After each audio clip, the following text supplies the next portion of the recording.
Okay, so welcome back. We are still in Chapter 7. We are in Section 4, and this is an extremely interesting section dealing with arc length. So think back to, you probably would have encountered this in maybe your pre-algebra or algebra class, but the idea would have been let's just assume that you have 2 points on a line and you would like to know the distance between the 2 points, okay? Well, it just so happens that there was a distance formula. I'm going to write that at the bottom of the page here. And instead of using D, I'll just use S to keep with the notation that we're going to use in this section. So, and that distance formula would have been x sub 2 minus x sub 1 squared plus y sub 2 minus y sub 1 squared, right? That was a way of finding the distance between 2 points on a line. And you can see that really the distance formula just comes from the idea of the Pythagorean theorem, right? So that it's just the idea is you have a point here, a point here. So in other words, you have some distance for x, and you have some distance for y.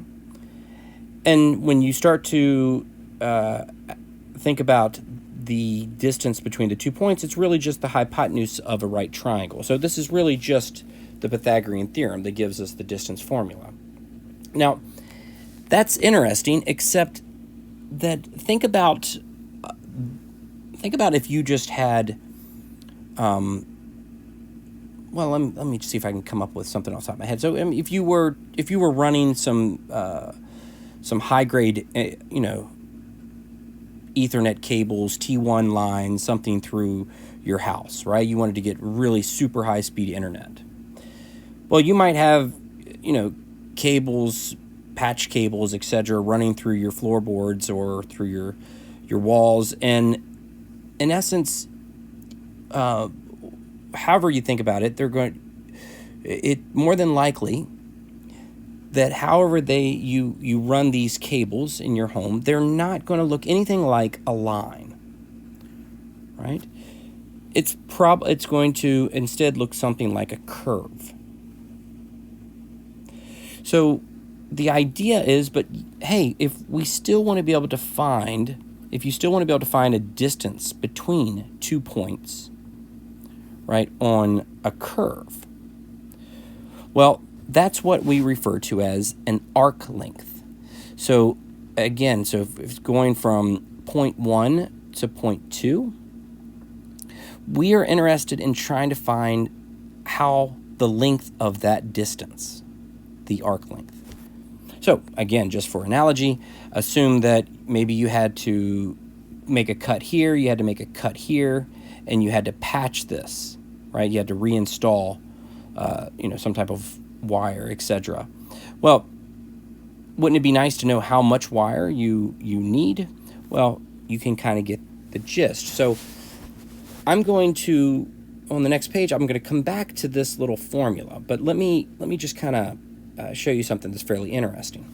So this is going to be one of the formulas that we're going to use to be able to find distance along a curve, right? The arc length. But notice within the formula, there appears to be a derivative, f prime of x. Okay, so I'm going to let me explain to you something without explaining it to you. In other words, let me show you something that is fairly interesting, but I'm not actually going to do the minor calculations to show you how it works. So take a look at or recall that when you were in algebra class and you were dealing with the slope of a line, right? Now, you just got out of Calc 1, so you still have been talking about slopes. You've been talking about slopes a lot, except you have been more interested in finding the slopes of tangent lines to curves, right? So, but back in Algebra 1, you know, the slope of a line was just, recall, rise over run, which they would write as y sub 2 minus y sub 1 over x sub 2 minus x sub 1, right? We all know this. This is the formula for the slope of a line. What I'm telling you is if you were to substitute, since f prime of x is also dealing with slopes, if you were to substitute this rise over run formula in here for f prime, and you were to proceed with the integration, the result of this would actually be the distance formula. Interesting, right? So I'll leave it to you on your own time to play around in that. But what are the formulas that we're going to be using for arc length? Well, we're given two, and it all depends if you know, the perspective of are you viewing you know, are you viewing it as a function of x, or are you viewing it as a function of y? And in other words, are you, if you don't mind kind of following me down here, so are you viewing it from x bound to x bound, or are you viewing it from y bound to y bound, right? So depending on the point of reference, you have two different arc length formulas. And again, just to make sure we got it, so the arc length, the distance from, you know, between A and B, we're going back to definite integration. And what is it that we're going to be integrating? Well, we're going to be integrating the square root of 1 plus the derivative of f of x squared. Okay? Let me go ahead and tell you, all of the work, well, let me say, the majority of the work comes from the algebraic process of simplifying this radicand.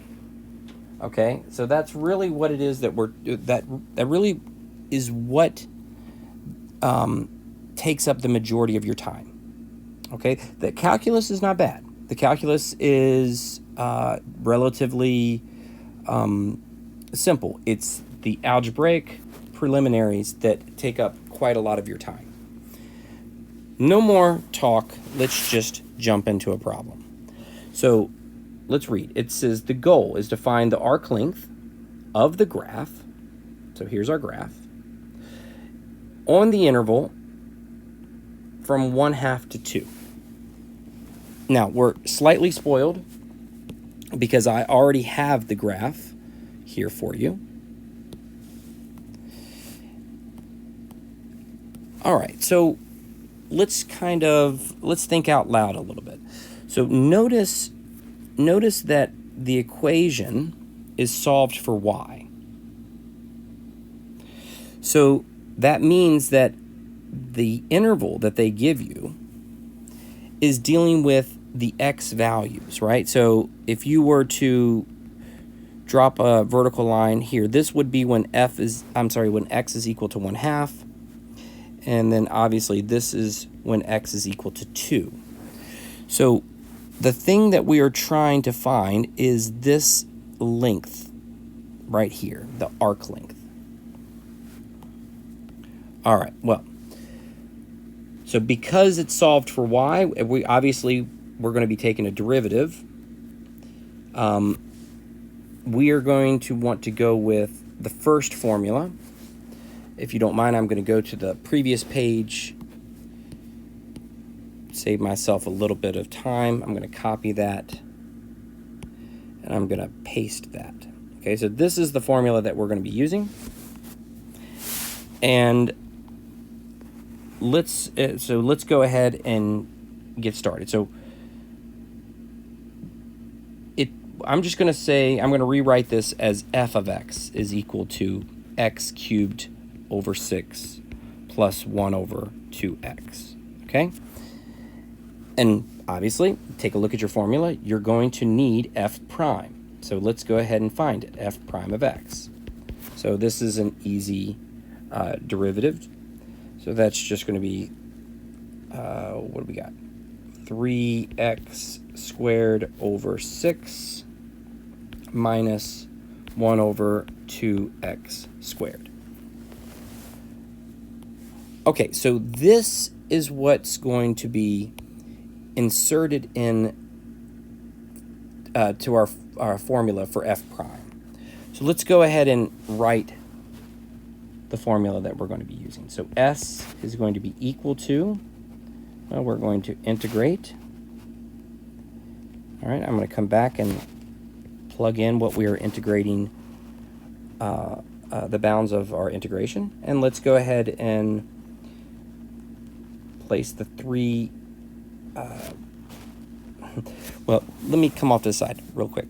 3x squared over 6, that is the same thing as 3/6 x squared, which is just 1/2 x squared, okay? So I'm going to go ahead and just simplify that now so I don't have to simplify it later.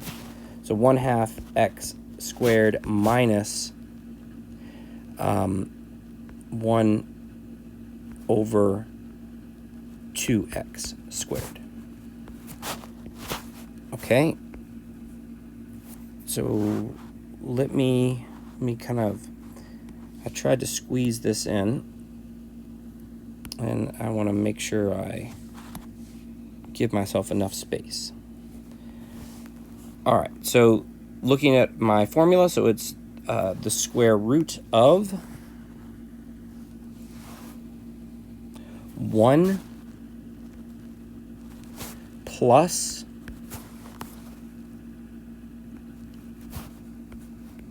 f prime of x squared. So this is f prime of x, and I'm going to insert that in here, and I don't want to forget that I have to square it. All right, and now all of this is being integrated with respect to x. Okay, last thing that we need is just our upper and lower bounds. So they are actually just given to us. Just remember something. Look, if you want to integrate with respect to x, then this bound has to be an x value, and this bound has to be an x value. So see how the 1/2 is an x value and the 2 is an x value? So that's very important. We're going to be integrating from 1/2 to 2. Okay. So take a look at this integrand. The square root of 1 plus 1/2 x squared minus 1 over 2x squared squared. As I mentioned at the onset, the majority of your time is going to be spent trying to simplify this so that you can integrate. Well, does it make sense that what you have here really is just, you have a minus b squared type of this is really just a FOIL problem. So you would have to FOIL this out. If you were to FOIL that out, I'm going to go ahead and get rid of my picture here, that I have more space. So if you were to FOIL that out, 1/2 x squared minus 1 over 2x squared. If you were to square that, what you would end up with is x to the power 4 over 4 minus 1/2 plus 1 over 4x to the power of 4. So as of right now, we can go ahead and insert this here for f prime squared.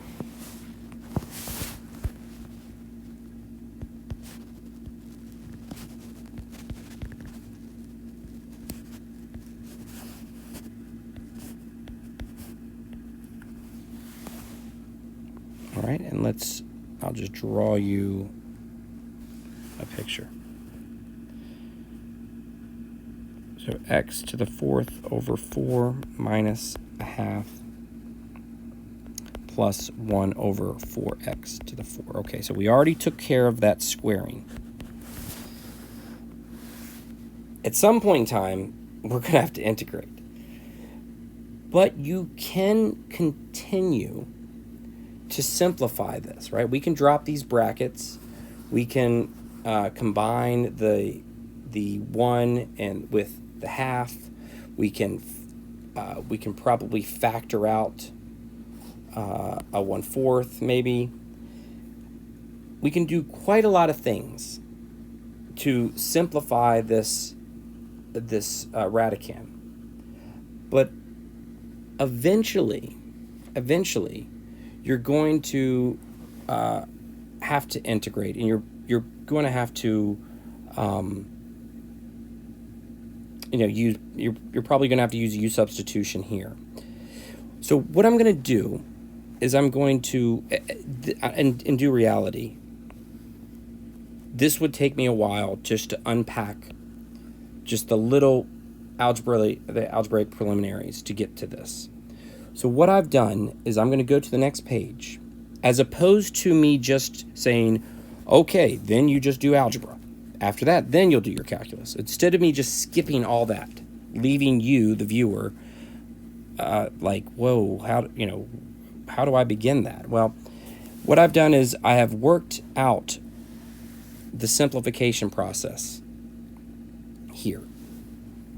So if you'd like to take a screenshot of that, feel free to. So this is, and again, this is me doing my best to simplify this this integrand before I actually integrate.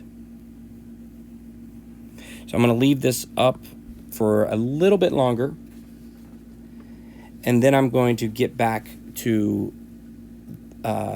in other words, I'm going to get back to integrating.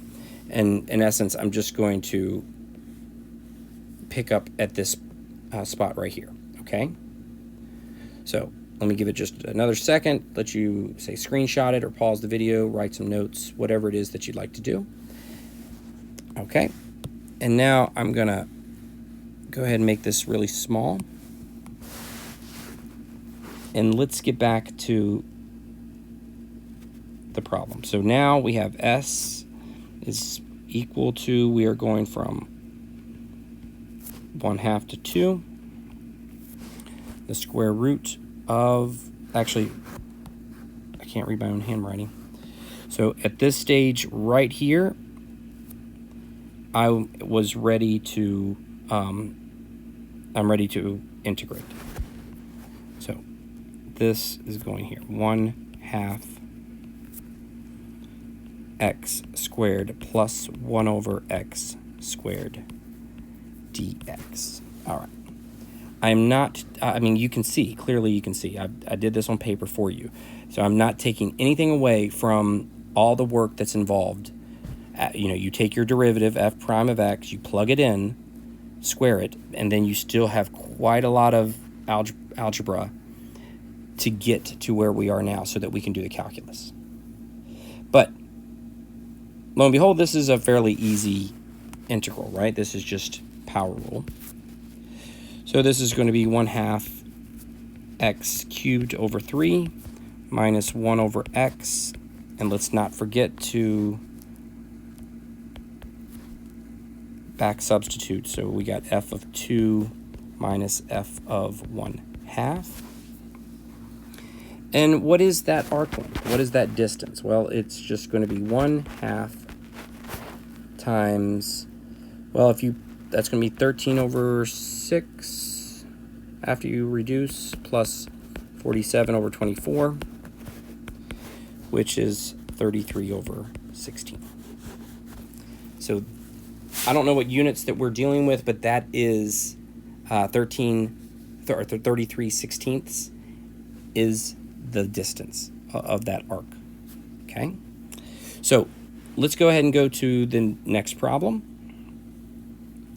Now, again, we're gonna use the geometry here to make things a little bit easier, but let's start. So again, we are looking for arc length. This time, we have the graph of y minus 1 cubed equals x squared. All right, on the interval from 0 to 8. All right, so from currently, x is 0 to x is 8. Well, let me show you something that I truly think you should, I think you should truly take some notes here. Because let me write the equation of the graph. And here's a part that students struggle with a lot.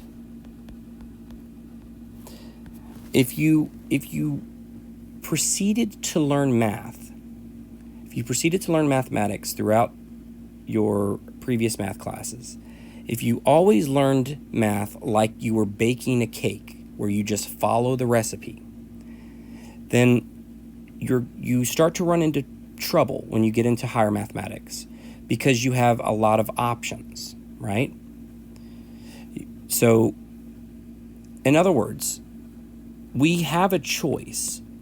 We either need to get x equals, or we need to get y equals. We either need to solve for x or solve for y. Honestly, I know that you're used to having y equals, but you should fall out of love with always having y equals, okay? Because what you really want is the easiest integration that you can have. So what I'm actually going to do in this problem is I'm actually going to solve for x. I'm going to have x equals instead of having y equals. Now that's not bad. I'll do that for you in just a second.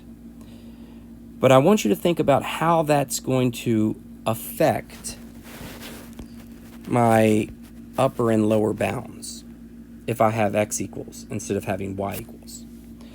But let's go ahead and solve for x really quickly. So if I want to solve for x, this is easy.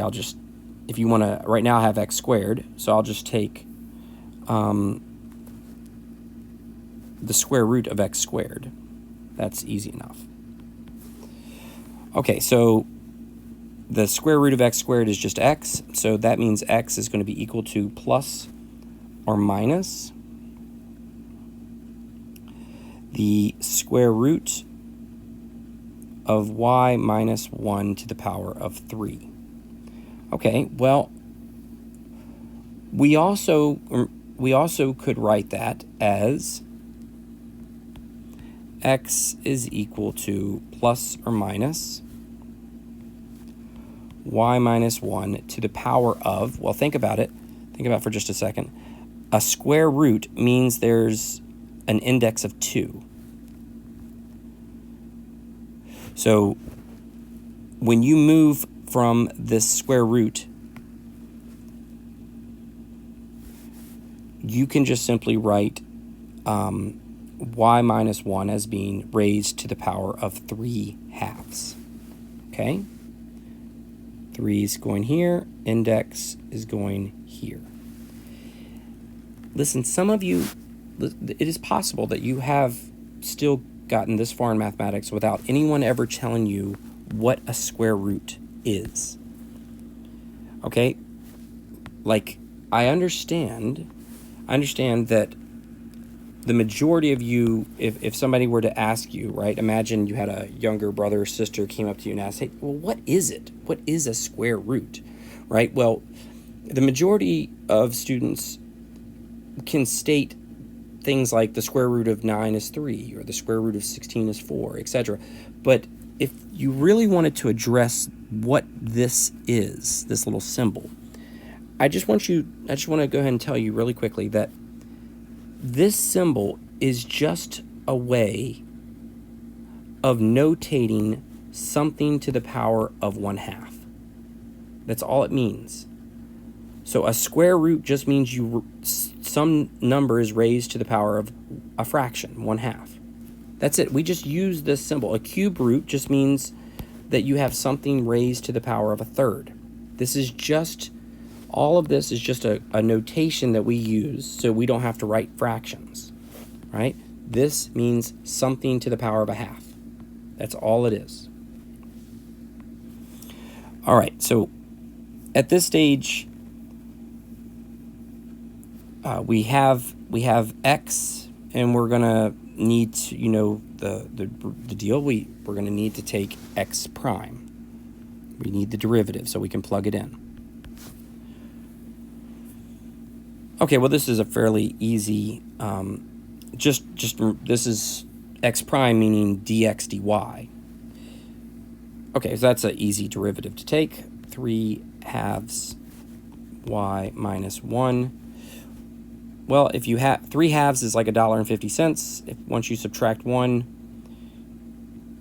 you have $1.50, and you take away $1, you just have 50 cents. So there you go. So this is what we're going to be inserting into that arc length formula.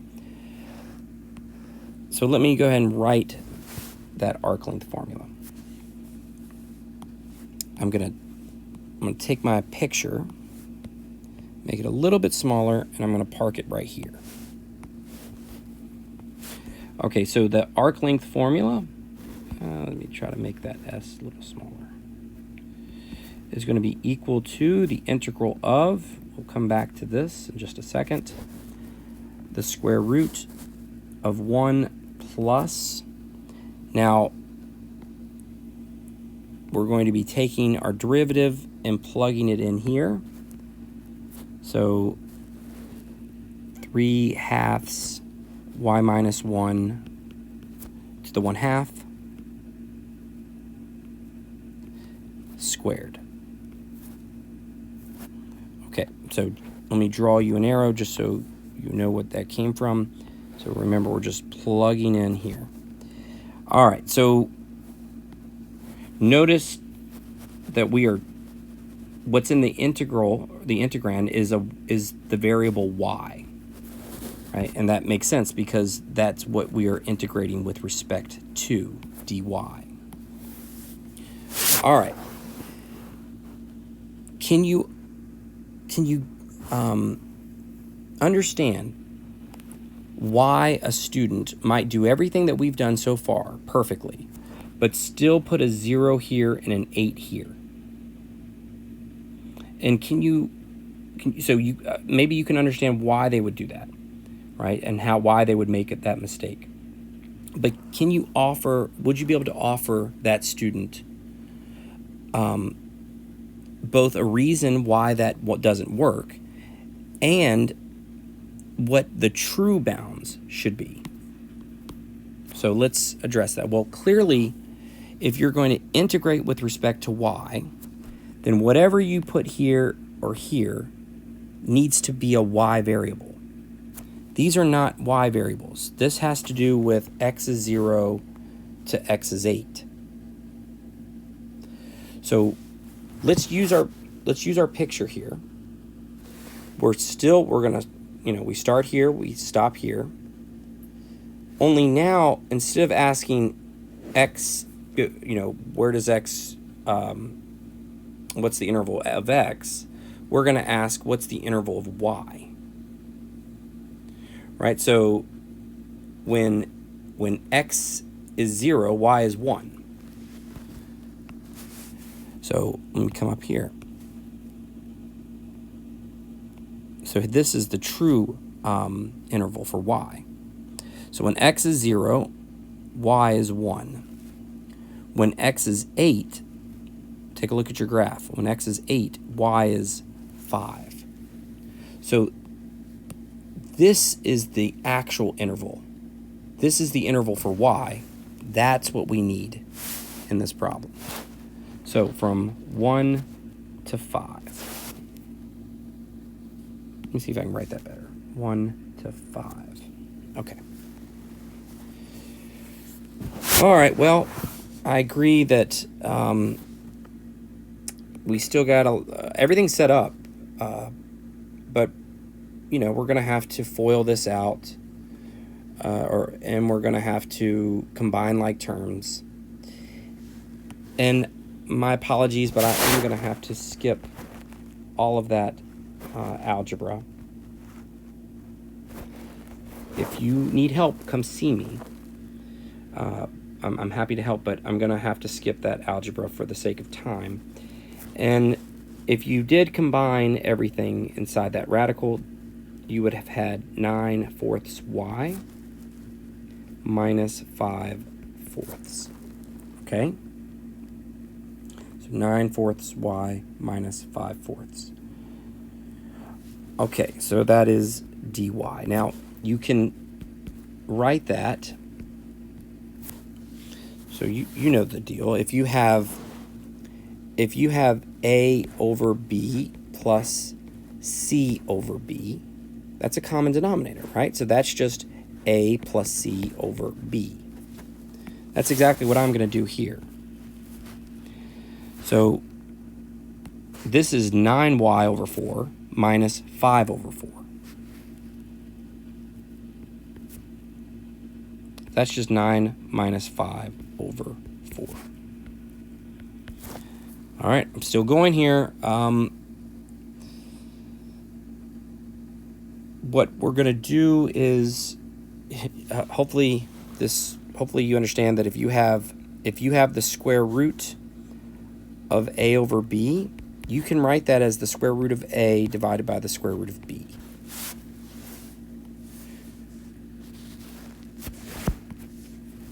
So why would I want to do that? Well, because I would have the square root of 9y minus 5 over the square root of 4. Well, what is the square root of 4?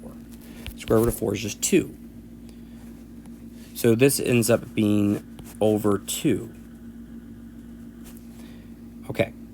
So what I'm going to do next, what you're going to see next is you're going to see a 1/2 come out on the outside of this integral. And I just need you to understand where that's coming from. If I have the square root, just think about it. If I have the square root of 9y minus 5, if that's over 2, well, if I took your age and divided it by 2, that's the same thing as if I took your age and multiplied it by 1/2. Right? Same thing. So these guys equal each other. So you can imagine I wrote another step here, and then you can see how the 1/2 can come out front of the integral. At least I hope that you can see that. So equals 1/2 integrating from 1 to 5. And now the only thing left is just the square root of 9y minus 5. Okay, well this is easy integration. Well, at least it should be at this point. You just let u equal 9y minus 5, and you proceed to find du. Okay, so what does all that look like when all is said and done? Well, it's going to be 1/18. I'm just going to write it as 9y minus 5. Now that I've integrated, instead of subtracting 1, I have to add 1. So 3/2 over 3/2. And I still need to go from 1 to 5. Okay, so last step, f of 5 minus f of 1. I do not have this calculation. I'm going to give you a roughly, that's equal to 9.073 units. I would like to have the answer in exact form. More importantly, if you go from here to here without showing me the setup, then all I can do is award you no points, right? So at a bare minimum, if you can't get this in exact form, right? Well, I'm okay if you offer me an approximate solution, as long as I have seen all of your work here, right? That's okay. Sometimes it's just extremely tedious to keep it in to get it in exact form. But that being said, I do prefer them in exact form, especially if they're fairly easy, like the previous problem. Okay, so let's go ahead and stop there, and I'll see you in the next video.